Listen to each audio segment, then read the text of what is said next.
ಅವಳು ಸರಿ ಅಂತ ಒಪ್ಕೊಳ್ತಾಳೆ. ಈ ವಿಷಯವನ್ನು ವಾಸು ತನ್ನ ಸ್ನೇಹಿತನಾದ ಪದ್ದು ಹತ್ರ ಹೇಳ್ತಾನೆ. ಪದ್ದುಗೆ ಆಶ್ಚರ್ಯ ಆಗಿಬಿಡುತ್ತೆ. ಏನು ಈ ಥರ ಮಾಡಿಬಿಟ್ನಲ್ಲ ಇವನು ಅಂತ, ಇವನಿಗೆ ಯಾಕೆ ಇಂಥ ಬುದ್ಧಿ ಬಂತು ಅಂತ ಅವನು ಯೋಚನೆ ಮಾಡ್ತಾನೆ. ಆಮೇಲೆ ಇವನು ತುಂಬ ಮನಸ್ಸಿಗೆ ಹಚ್ಕೊಂಡ್ಬಿಟ್ಟಿದ್ದಾನೆ ಅಂತ ಅವನಿಗೆ ಗೊತ್ತಾಗುತ್ತೆ. ಅವನು ಹೇಳ್ತಾನೆ, ಸರಿ ವಾಸು, ನೀನು ಯೋಚನೆ ಮಾಡಬೇಡ, ನಾನು ನಿನಗೆ ಸಹಾಯ ಮಾಡ್ತೀನಿ ಅಂತ ಹೇಳ್ತಾನೆ. ಒಂದು ದಿನ ಅವನು ನೀರಜಾಕ್ಷಿ ತನ್ನ ಮನೆಗೆ ಬಂದಾಗ ವಿಷಯವನ್ನು ಕೇಳಿ ತಿಳ್ಕೊಳ್ತಾನೆ. ಅವಳಿಗೂ ಮನಸ್ಸಿದೆ ಅಂತ ಗೊತ್ತಾಗುತ್ತೆ ಅವನಿಗೆ.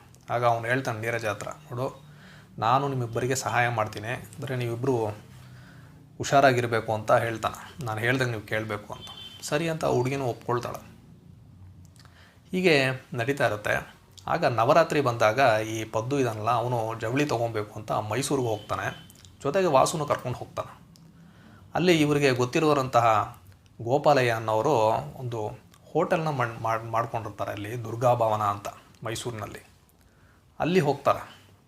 ಅದು ನವರಾತ್ರಿ ಸೀಸನ್ ಅನ್ನೋದರಿಂದ ತುಂಬ ಕ್ರೌಡ್ ಇರುತ್ತೆ ಹೋಟೆಲ್ನಲ್ಲಿ. ಇವರು ಸಹ ತಮ್ಮ ಕೈಲಾದ ಕೆಲಸವನ್ನೆಲ್ಲ ಮಾಡ್ತಾರೆ. ವಾಸು ಏನು ಮಾಡ್ತಾನೆ, ಲೆಕ್ಕ ಬರೆಯೋದು ಇದೆಲ್ಲ ಮಾಡ್ತಾ ಇರ್ತಾನೆ.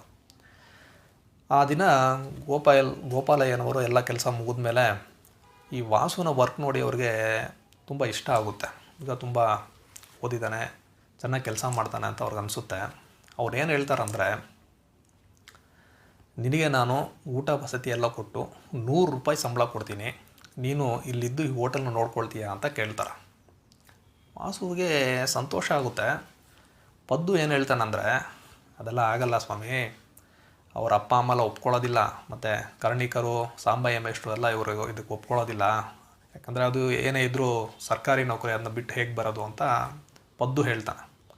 ಗೋಪಾಲಯ್ಯ ಏನು ಹೇಳ್ತಾರಂದರೆ, ಒಂದು ವೇಳೆ ನಾನು ಕರ್ಣಿಕರು, ಸಾಂಬಯ್ಯ ಮೇಷ್ಟ್ರು ಹಾಗೂ ನಿಮ್ಮ ತಂದೆ ತಾಯಿ ಹತ್ರ ಮಾತಾಡಿ ಒಪ್ಸಿದ್ರೆ ನೀನು ಬರ್ತೀಯಾ ಅಂತ ಕೇಳ್ತಾನೆ. ಅವನು ವಾಸು ಒಪ್ಕೊಳ್ತಾನೆ, ಆಯಿತು ಅಂತ. ಅವನಿಗೆ ಸಂತೋಷ, ₹100 ಸಂಬಳ ಸರಿ ಅಂತಾನೆ.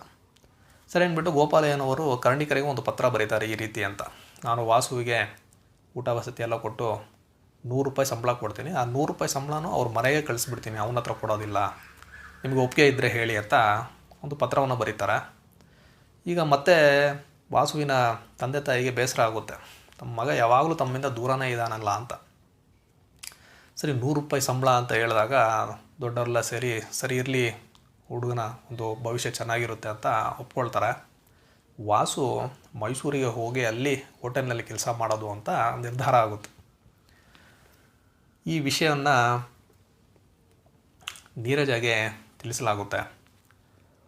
ಯಾರೂ ಗೊತ್ತಿಲ್ಲದ ರೀತಿಯಲ್ಲಿ ಇವರಿಬ್ಬರು ಒಂದಿನ ಮೀಟ್ ಮಾಡ್ತಾರೆ.